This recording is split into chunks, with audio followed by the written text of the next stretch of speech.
Okay, thanks very much. So, panel two, the UK nuclear enterprise and the sustainability of nuclear skills. I'm going to be your chair for this session.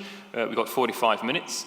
My name is Rob Whittleston. I'm the Director for International Engagement, Security and Non-Proliferation at the UK's National Nuclear Laboratory.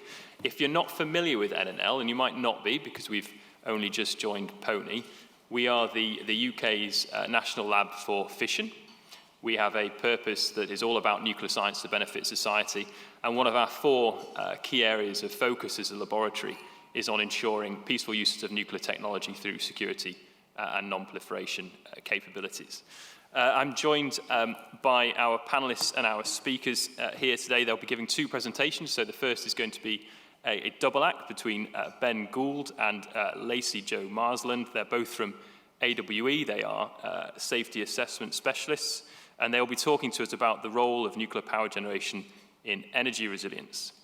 We'll then be joined by Dr. Robbie Lyons, who is a consultant from PA Consulting, and he will be speaking about getting ready to learn how to enable the UK nuclear enterprise to deliver progressive cost improvement and to ensure that it can play that role in energy resilience that we'll hear first.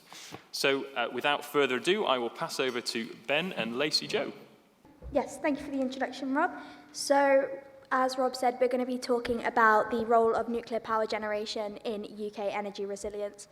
So, I'm not sure if everyone at the back can see it. We've got a little disclaimer. These views are our own and don't necessarily reflect the views of AWE, the Ministry of Defence, or the UK government. So, that being said, let's get started. So, we're here to talk about, obviously, what it says on the screen. And we're essentially... This started, we were talking about, in October 2021, the UK government published a strategy to reach net zero carbon emissions by 2050, which built on a 10-point plan for a green industrial revolution, and that plan talked about delivering new and advanced nuclear power. So there's obviously been a big commitment from the UK government. Despite that, there are still some public concerns around the use of nuclear energy. And that's for a range of reasons. So that could be from safety, cost, to just what do we do with the waste. In our talk today, we're going to mostly focus on the safety aspects.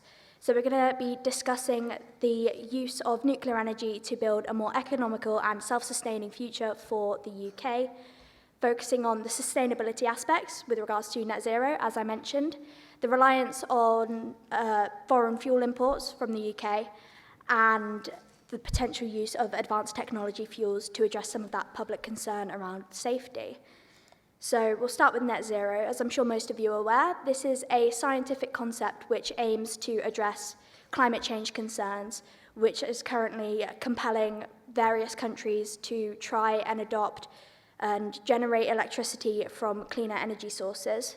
So at the moment, the leading cause of global warming is the carbon emissions emitted from fossil fuel consumption, which has led to problems such as rising sea levels, loss of biodiversity, rapid spread of disease, and the list goes on, as I'm sure you're aware.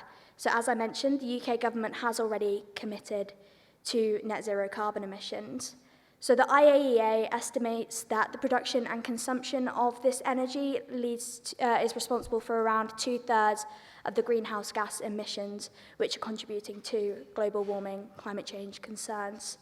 And under the Paris Agreement, 197 countries have committed to limiting global warming to below 2 degrees Celsius, with a more challenging, target of trying to limit it below 1.5 degrees. So on this diagram, I'm not sure how well you'll be able to see it from the back, but there are various temperature targets. So the 1.5 degrees is the green line at the bottom, and just above that in the slightly yellow colour, you've got the 2 degrees. So the lower temperature you're trying to keep global warming under, obviously the quicker you need to act in order to reach that net zero target. So realistically, we need to start reducing carbon emissions. It needs to peak by 2030 and then reach net zero by around 2050 if we want to meet that target.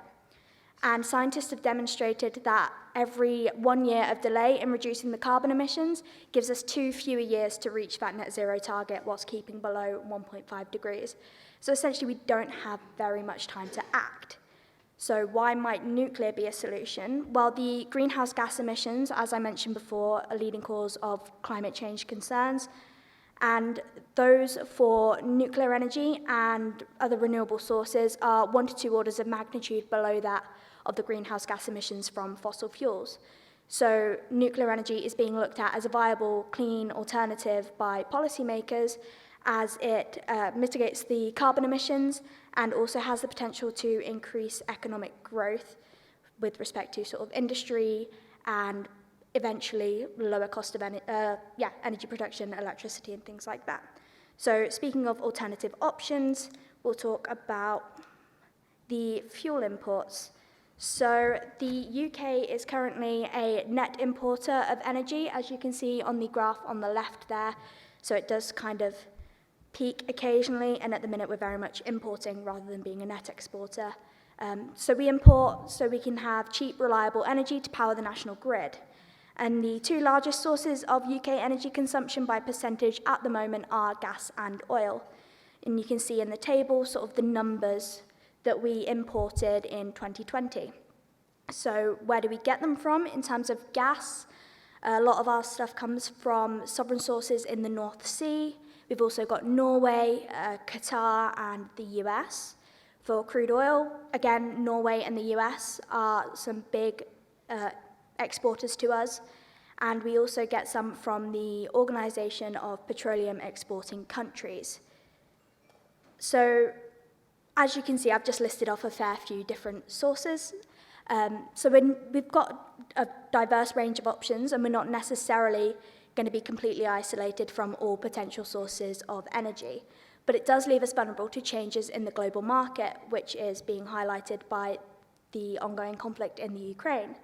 So in 2020, we imported a fair amount of gas and oil from Russia, and now lack of access to Russian fuel in the face of sanctions is damaging the UK economy. So the Russian gas supply to Europe was restricted, and then sanctions being imposed upon Russia means that EU members are having to find alternative sources, non-Russian sources, so that they can still get their energy, which obviously is restricting potential supply, restricting the market, increasing competition, and therefore driving up the prices. So in the last year or so, gas prices have gone up by over 200%, and coal prices have gone up by over 100%. Because of this restricted supply and therefore driving up the demand, which is exacerbating the cost of living crisis we're currently experiencing in the UK. So what might this mean for using nuclear? Well, Ben, I'm going to hand over to talk about that. Perfect. Thank you, Lacey. Okay, so we've sort of heard the issues that the UK are currently facing with their current energy supplies. And so I'm sort of going to go on to talk about why the UK government should be pursuing nuclear and how it can help solve these issues we're facing.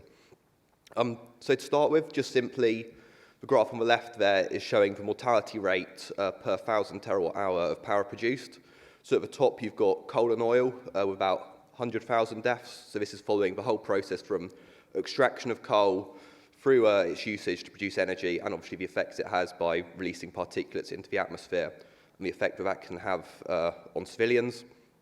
At the bottom, you can see there nuclear is at the bottom with the lowest mortality rates. Another issue that nuclear can sort of help solve is the scalability of power. So the graph on the right there is showing horizontal solar irradiation. So as you're probably all aware, that the UK is probably not the best place to get sun in Europe, much better regions in Spain, etc. So it doesn't really make as much sense for the UK to cover all of its limited land area in solar panels. And just an example of this, if you look on, there's a website called electricitymap.com, and it shows where various countries are sourcing their energy from. The UK is mostly, if you look at it for the past week or so, been relying on gas and coal. It has been using some nuclear and some solar. It has been using about 80% of its nuclear availability, whereas although it has a significantly larger percentage of solar energy available, it's only been using about 15% of that. So it doesn't really make sense to cover the whole country in solar panels when we can't use them all the time. Okay, so nuclear fuel can give the UK added resilience to its fuel supplies. So the pie chart on the left there is showing the world uranium mining production by various nations back in 2012. So the second and third largest uranium miners of Canada and Australia. So although the UK doesn't necessarily have its own uranium mining operations, it will be able to source uranium from relatively good allies such as Australia and Canada, and this is sort of probably much better politically than sourcing its energy from OPEC nations and Russia. Another positive of nuclear fuel is simply the energy density. So the graph on the right there shows the potential energy in megajoules per kilogram of coal and gas versus nuclear. So when you have a nuclear fission event, so one atom undergoing fission releases about 193 mega electron volts of energy. So scale this up to a kilogram of nuclear fuel, and you're looking at about 79 million megajoules of energy per kilogram, compared to coal and gas, which are in the regions of tens of millijoules per kilogram. And just for example, I've got here, so you might be able to see at the back, but this is a uranium fuel pellet used within a reactor, produced by Westinghouse, and they claim that 2 of them has enough stored energy to power a house for a whole year. So, nuclear energy isn't without its concerns. As we've mentioned, there are high startup costs. There have been nuclear accidents in the past which sort of cast a shadow on future nuclear technologies. But a number of companies have been investing in advanced technology fuels, which can essentially make nuclear reactors safer. So the graph on the right is taken from a computer model that is predicting the internal core temperature of a nuclear reactor when it undergoes a loss of coolant accident. So this is when the coolant to the reactor is no longer supplied, and this can increase the temperature. You get reactions between the fuel and the steam and the cladding, and that essentially can lead to a nuclear meltdown. But with advanced technology fuels, these are much more resilient to these high temperatures, and as you can see, the red line shows that the temperature will decrease after a period of time instead of a blue line, which is a traditional reactor, where you would get a core meltdown occurring. Accident-tolerant fuels also have additional benefits, such as an increased efficiency by increased uranium density in its crystal structure, so you can get about a 2% extra efficiency of what you've already got going on inside your reactor. Okay, so in summary, we believe that nuclear energy is required for the UK government to meet its net zero targets. It will also help the UK rely less on foreign fuel imports, and this will have knock-on benefits to the day-to-day consumer, which we're currently seeing with the cost of living crisis. Although the UK may need to import fuel from foreign countries, these will be the strong allies such as Canada and Australia, and also because of the density of uranium, you will be relying on less frequent shipments, and this will help protect consumers from shifts in the global market, as we won't be relying on these imports as frequently. And safer nuclear fuels have been developed and will continue to be developed, so it's, in my opinion, it's only going to become safer for us to use nuclear technology to produce our power. And we believe that it's essential for nuclear power is essential for the UK to combat the climate crisis, and investing in this technology will only increase safety and combat the high costs associated with nuclear power. There you go. Thank you.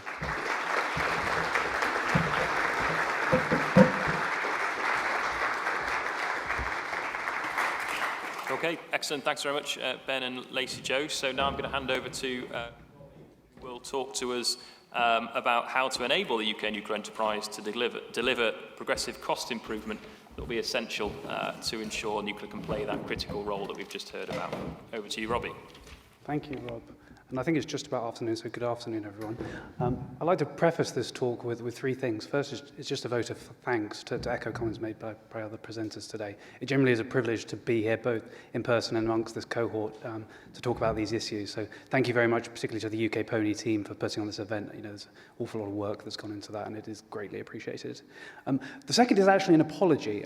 Rob did a sterling job of trying to inject some energy into the title of my presentation. I fear that it reads a little bit like an instruction instruction manual.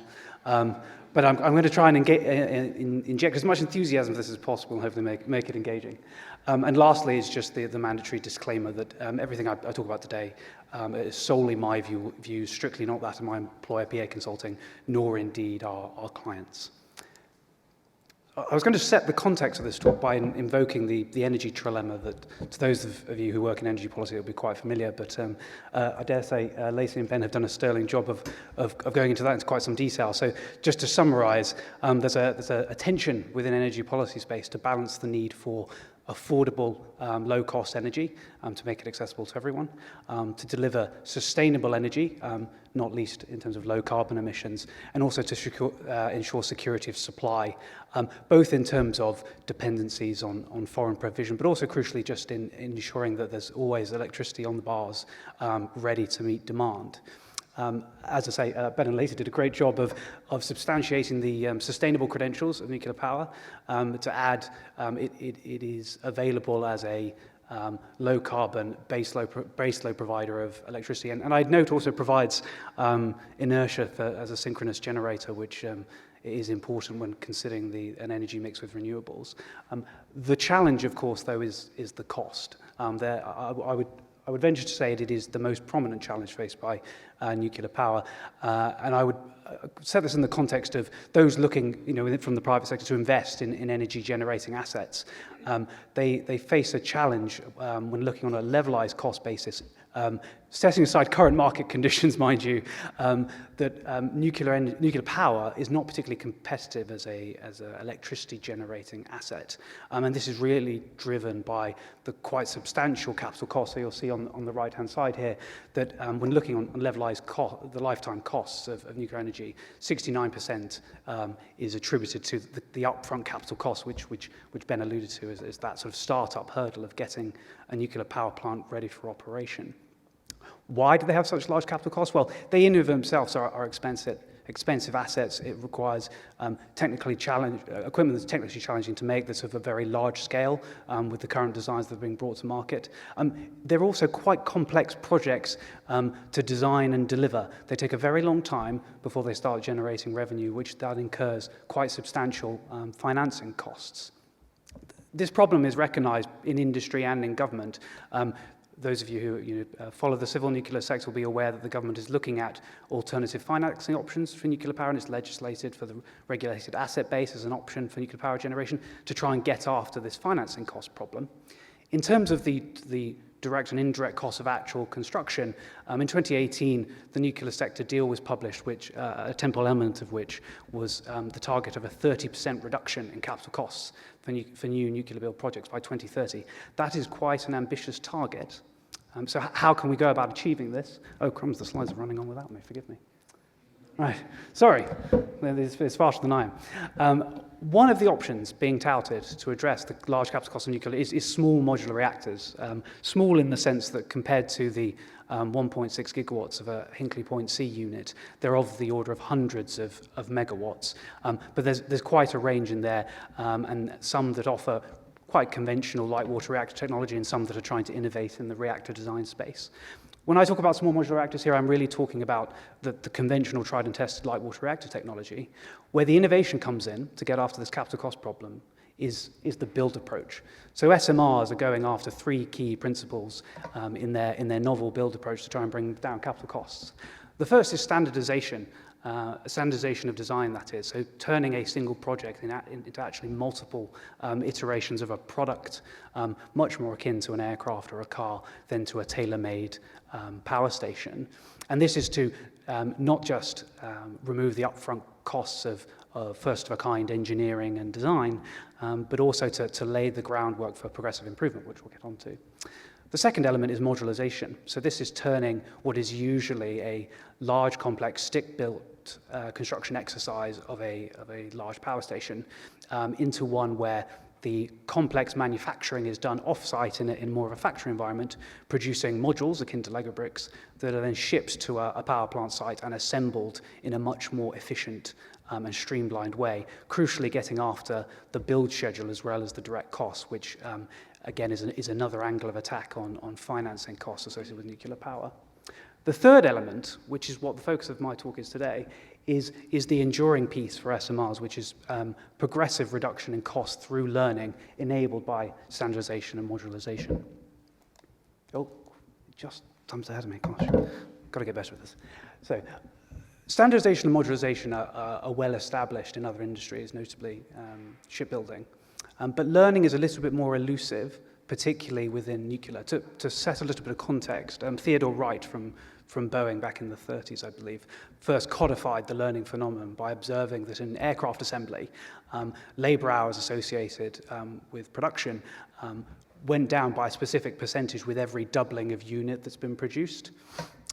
To put some scale on that, it is quite common within factory environments to see a learning rate of about 20%. So for every doubling of production, you might see a 20% or greater reduction in the associated labor hours and indeed costs. In nuclear, the best that has ever really been observed is of the order of 3 to 5% in the French and the Korean civil nuclear programs. So that's quite a big gap. And I would venture to say that if we're going after 30% reduction in capital costs over the next decade, we need to up that number. And so what I want to talk about today is how do we go about raising that number? To do that, I think it's instructive to look at what are the component parts of learning, what's driving that reduction at the top level. And I've adapted a breakdown provided by Dutton and Thomas into three principal elements. The first is direct learning, which should be intuitive, I think, to most of anyone who's found themselves in a production line, whether putting Christmas cards in envelopes or washing dishes. It's the quite real experience of just getting better at doing something manually as you do it in a repeated fashion. I say repeated, it gets to that standardization point. The second, which I would venture to say is most pertinent for this context, is indirect labor learning. This is when perhaps you're involved in a production process, and after a period of time you step away and go, I've thought of a great idea as to how to do this better. And you go about instigating some improvements to your workflow, to your tooling, to your work environment, to ultimately reduce the cost of that production activity. The last then is capital investment, and this is where you dedicate some investment to improving the tooling and equipment you'll use to improve efficiency and therefore realize cost reduction. My first of two principal assertions then is to deliver these elements. The nuclear enterprise is going to have to is proactively engaged in achieving learning. It won't just happen naturally, notwithstanding my comments about the natural process of direct learning. Why do I think that? Why do I think that it's got to be managed proactively? Well, the first reason is because of the importance of production rate, principally because it creates the opportunity for learning. If you're only doing a particular activity every once in a while, you will neither have the opportunity to learn from repeated experience nor indeed to apply it. So therefore, having a sufficiently high production rate is important to create the conditions for learning. The second element of that is having a consistent production rate to stave off the opposite, and that is forgetting the benefits of your learning. So the chart here on the left-hand side is data from the Lockheed Corporation's L-1011 tri-star commercial aircraft production program, I believe from the 70s mostly, which you can see the thin line is the labor requirement that went down as you'd expect, demonstrating some learning, and overlaid on top of that is the production rate of the program. Now, the author of the source paper uses this data to explore a hypothesis around organizational forgetting. So not only do individuals, if they walk away from activity, forget perhaps the best way of doing it, but organizations forget. If you have a fall off in production for whatever reason, as indicated in this instance, turnover of staff, the aggregate value of people walking away from an activity can cause a loss of institutional knowledge, which can see an undoing of these learning benefits. That's why a consistent production rate is as important as having a sufficiently high one. Crumbs, it's running away from me again. Lastly, just before I move on, the importance of production rate also pertains to the capital investment point, that having sufficient production volume and rate creates confidence, particularly for private industry, to engage in investment in the improvements that they need to keep driving down costs. However, production rate and production volume, to my mind, just creates the conditions for learning. There are two other really important elements which, again, actors within the nuclear enterprise are going to have to go after proactively. The first is creating a learning culture. At the end of the day, the learning benefits all come from the great ideas from people working in the enterprise. And individuals as much as organizations are going to have to take responsibility for establishing a learning culture within their organizations whereby people feel empowered and encouraged to voice their great ideas about how to improve things. I again point to the indirect learning, which requires people taking a step back and thinking about how to do things better. So culture is really important. The second element, and this is not to be underestimated, is having the actual capability to implement change. So you can have the conditions to learn something, you can have the great ideas as a result of that, but then you have to go about realizing actual improvements, and this will require dedicated skills and, crucially, resources. To illustrate this point, I make reference to PA's Driving and Releasing Change framework, which is what we use when we engage with our clients to help them implement change. And admittedly, it's geared towards large-scale change, but I think it's instructive even to set the context for small-scale change. So at a very high level, it articulates two complementary facets to implementing change. The first is driving it, which is setting up a program of work to design and actually implement changes. The second, which is just as important, is the releasing element, which is, again, engaging with the people in the organization, both leaders to champion and empower change, but also all individuals who have to buy into and live the change that you're trying to bring about. Now, as I say, that language sort of speaks to large whole-scale changes that are enduring for organizations. But I think for anyone who's found themselves frustrated by what seems like a menial process in their organization that unaccountably lingers and doesn't change, can probably recognize that even small change is difficult to implement and requires some concerted effort that's coordinated in order to bring about. So to conclude, I'd like to sort of pull the lens up from this perhaps quite tactical focuses on how to bring about learning to think about some strategic implications for the UK nuclear enterprise. And my second key assertion is the enterprise needs to work much more jointly to be able to realise the level of learning that's going to be required, perhaps to go after that 30% nuclear sector deal target. And the reason I say that first and foremost is because of this production rate problem. Notwithstanding the significant ambitions articulated by the government for new nuclear build over the next decade, I would venture to say that volume will still be of a level that there's going to be a level of coordination and cooperation required across the industry to maximise learning benefits.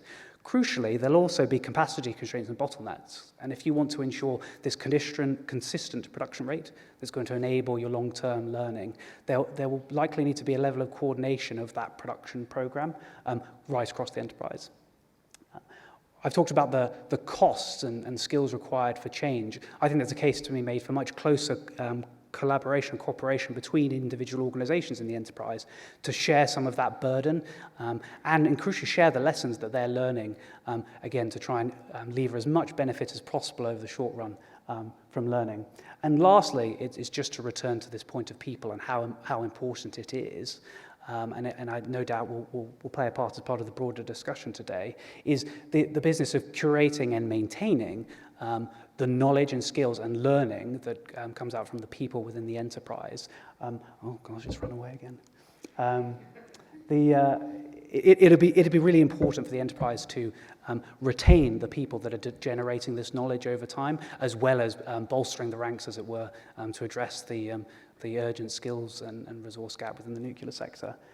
So I look forward to picking up some of those points in the panel discussion, but I'll conclude there, and thank you very much for listening.